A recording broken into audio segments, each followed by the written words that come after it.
Ilmu urip ya. Karya Pak Novel. Syarat hidup nomor 1, ojo mikir. Selesai. Syarat hidup nomor 1, ojo mikir. Nanya, pernah puyeng ngadepi kehidupan? Pernah atau berapa kali atau bahkan sering gitu kan ya? Puyeng itu gara-gara apa? Mikir lah. Berarti kan mikir salah tuh. Karena mikir jadi puyeng. Betul. Coba jenengan makannya kan makanan yang sehat toh, bersih ya, daging macam-macam makan. Jadi penyakit enggak jadi penyakit kebanyakan. Jadi penyakit. Orang gila makannya makanan kotor, sakit atau sehat? Sehat. Kenapa? Orang gila nggak mikir.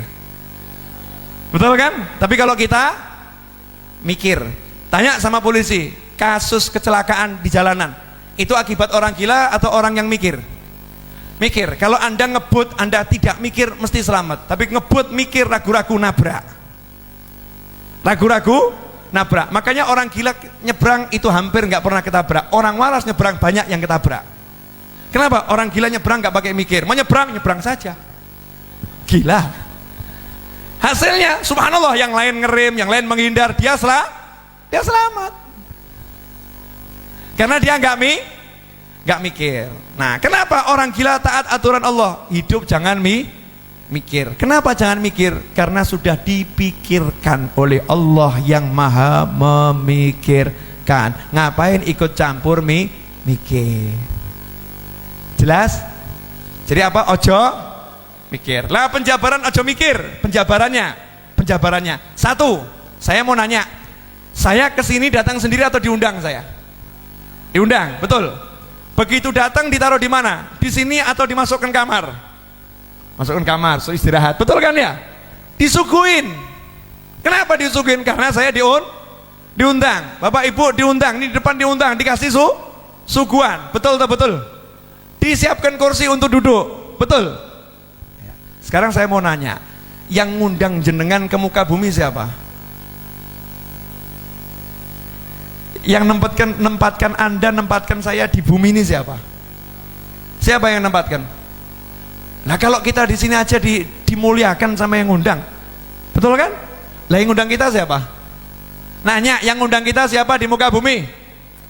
Yang meniupkan ruh itu di muka bumi ini jadi manusia siapa? Yang datangkan kita ke muka bumi siapa? Lah kira-kira Allah jamin enggak kehidupan kita di muka bumi? Lah kenapa Anda masih mikir dan ragu? Kurang ajar kan? Wa ma min dabbatin fil ardi illa 'alallahi rizquha. Beb, nyatanya banyak yang susah gara-gara dia menyalahi aturan, mikir. Enggak boleh mikir, jalan aja hidup ini, jangan dipikir. Contoh ya. Contoh sederhana. Allah udah nyiapkan semuanya. Ya, kita enggak usah mikir. Kalau kita mikir jadinya nggak bagus. Begini loh ya, misal saya datang gini, nah Bib ini ada tempat istirahatnya enggak Bib? Tempatnya royet enggak? Zen enggak tempatnya? Kira-kira gawa ada enggak? Kopi ada enggak? Teh ada enggak Bib? Kira-kira gimana? Saya nanti kalau pengen teh bisa dapat enggak? Saya ngomong gitu terus, Habibnya nyaman enggak? Enggak nyaman, dianggap saya ini orang yang benar atau enggak benar nih? Enggak benar karena meragukan yang ngundang, betul kan ya? Kalau bahasa lain, bahasa Jawa, kalimat cetok, kurang ajar kan begitu ya? Gak tahu diri, itu baru kepada beliau. Lah kepada Allah Ta'ala, Gusti ya Allah, pripun ya Allah, ini besok mau makan apa ya Allah ya, ini gimana ya Allah, ini bayar SPP gimana ya Allah, ini nanti urusannya gimana ya Allah ya. Kan aku udah bilang, wa ma min dabbatin fil ardi illa 'alallahi rizquha. Udah aku jamin dan aku umumkan. Ngapain kamu meragukan aku? Masih ragu, ya silahkan mumet. Akhirnya Allah marah. Wis gak usah kei kopi, gak usah kei teh. Mikir dewe. Paham? Paham enggak? Jangan mikir. Yang kedua, masalah itu tidak ada. Jadi kalau orang hidup mengeluhkan masalah terus, berarti orang itu mati, nggak hidup. Masalah itu tidak pernah ada, tidak ada masalah. Bib, nyatanya ada masalah, nggak ada. Contoh, ada orang punya utang, masalah nggak? Masalah kalau nggak bisa bayar. Betul kan? Kalau bisa bayar jadi masalah? Enggak. Ada orang jatuh, masalah enggak? Masalah. Tapi kalau bisa bangun, gak jadi masalah. Setiap masalah kalau ada solusi namanya bukan masalah. Betul kan? Nah hebatnya Allah tuh, Allah kasih masalah gak pernah gak ada solusi. Masalah selalu udah ada solusi di dalamnya. Fa inna ma'al usri yusron, inna ma'al usri yusra. Setiap masalah itu ada solusi. Dan hebatnya bukan cuma itu, masalah plus solusi plus rezeki. Jadi kalau datang masalah itu selalu ada rezeki di dalamnya. Bingung. Loh, saya nggak asal ngomong ini. Jadi mulai nanti kalau kepleset bilang alhamdulillah rezeki mau datang. Ya. Dalilnya mana? Wa may yattaqillaha yaj'al lahu makhraja wa yarzuqhu min haitsu la yahtasib. Masalah. Wa may yattaqillaha yaj'al lahu makhraja, Allah beri solusi untuk masalahnya. Wa yarzuqhu, dan Allah memberinya rezeki dari arah yang nggak pernah bisa dia pikir. Lalu Allah aja udah ngasih tahu rezekimu tuh nggak bisa kamu pikir, kok kita gaya mikir? Kan nyalahi aturan Allah. Paham ya? Jadi ada masalah, ada solusi, ada rezeki. Satu paket. Syaratnya cuma satu. Awal tadi jangan mikir, tapi ngapain? Zikir. Wa ma khalaqtul jinna wal insa illa liya'budun. Enggak usah mikir, salat. Baca Al-Qur'an. Cari ilmu. Senangkan orang tua. Senangkan anak. Senangkan pasangan hidup. Silaturahim. Waktu ke pasar, ya ke pasar. Kerja.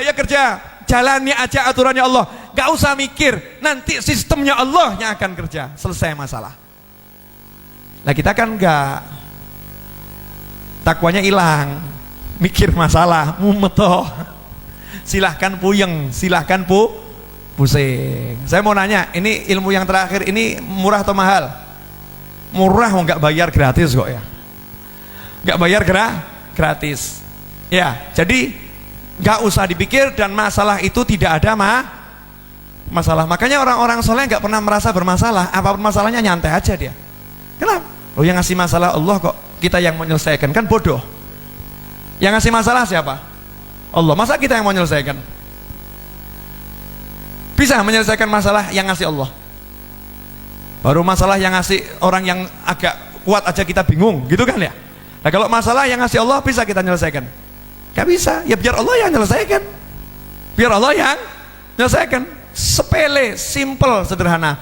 Yang terakhir, sudah satu jangan mikir, yang kedua masalah itu tidak ada. Nah ini yang terakhir, bagian yang paling menyenangkan dan bagian yang paling enak. Sebetulnya keburukan itu nggak ada.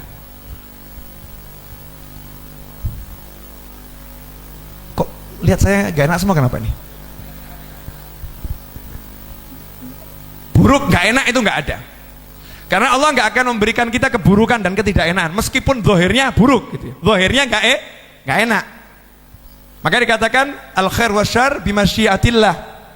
Baik dan buruk itu kehendaknya Allah. Sedangkan Allah tidak berkehendak untuk memburu-burukan hambanya. Semua baik, hambanya saja yang bermasalah. Saya kasih contoh boleh? Bu, punya suami ganteng nikmat atau enggak nikmat? Nanya, punya suami ganteng nikmat atau enggak nikmat? Jawabnya lama kan? Jawabnya lama kan? Kenapa? Dalam benak seorang istri enggak ada suami ganteng kalau masih lihat kegantengan orang lain. Betul kan?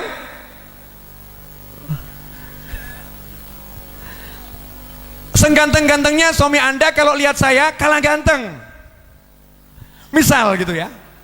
Ada orang gitu, seganteng-gantengnya suami Anda lihat saya kalah ganteng, karena orang yang ngomong itu gantengnya luar biasa. Lah kalau hidupnya cuma lihat orang ganteng, suaminya jadi jelek. Suaminya jadi jelek. Akhirnya dia pulang ke rumah ketemu orang jelek. Akhirnya pulang ke rumah merasa punya suami yang jelek. Akhirnya pulang ke rumah merasa dirinya rugi menikah dengan suami yang seperti, ya Bu ya. Padahal punya suami jelek itu syukurnya double. Kenapa? Perempuan lain gak ada yang mau. Karena suaminya jelek. Sama suami punya istri kok jelek. Punya istri jelek. Lihat istri orang lain kok cantik, lihat wanita lain kok cantik. Semakin lihat yang cantik-cantik, yang udah nyata-nyata jelek ini semakin jelek. Gak usah pakai lihat yang lain aja udah jelek, apalagi lihat yang lain jadinya jelek. Betul. Nah, ada satu aturan hidup yang kita langgar. Udah diperingatkan sama Nabi, aturan hidup. Urusan dunia ini ya, ganteng, sugih, melarat, sehat, sakit, urusannya begitu-begitu. Jangan pernah lihat yang lebih sukses, dan bahkan jangan pernah lihat orang sukses. Suruh lihat orang yang susah. Itu aturannya Nabi. Lihat aja yang lebih susah, udah itu aturan Nabi. Kalau kita langgar aturan ketiga ini, habis semua hidup kita. Contoh, ada orang kakinya patah. Itu nikmat atau enggak nikmat? Baik atau buruk? Buruk kan? Kenapa dia lihat buruk? Karena dia lihat orang yang kakinya tidak patah. Karena dia lihat orang yang sehat. Maka dia lihat yang namanya kaki patah itu buruk. Tapi coba kalau lihat orang yang punya kaki cuman separuh, kakinya dia patah, terus dia lihat masuk kampung kakinya orang itu hilang semua, separuh tok ini. Dia bilang apa nih? Alhamdulillah, kaki saya dua, cuman yang satu patah. Ini satu kampung nggak punya kaki. Alhamdulillah. Dia jelek, ternyata ketemu orang yang nggak punya hidung. Alhamdulillah saya jelek, tapi wajah lengkap daripada yang itu tuh nggak punya hidung. Begitu dia lihat yang lebih jelek, lihat yang lebih susah, lihat yang lebih sakit, maka yang dia alami itu jadinya nikmat. Makanya saya katakan buruk itu nggak ada. Allah ngasih baik, cara kita lihat saja yang salah. Cara lihatnya salah. Urusan dunia jangan lihat yang atas, lihat yang bawah. Maka nunduk terus urusan dunia ini. Ya, mau menundukkan pandangan itu bukan cuma menundukkan pandangan dari wanita atau dari pria. Menundukkan pandangan kan dari syahwat, maksudnya itu. Syahwatnya ini loh ditundukkan, termasuk melihat yang lebih. Tundukkan, lihat aja yang susah. Hasilnya hidup akan menjadi nikmat. Itu ilmu urip yang saya pelajari sampai usia 41 kurang dikit.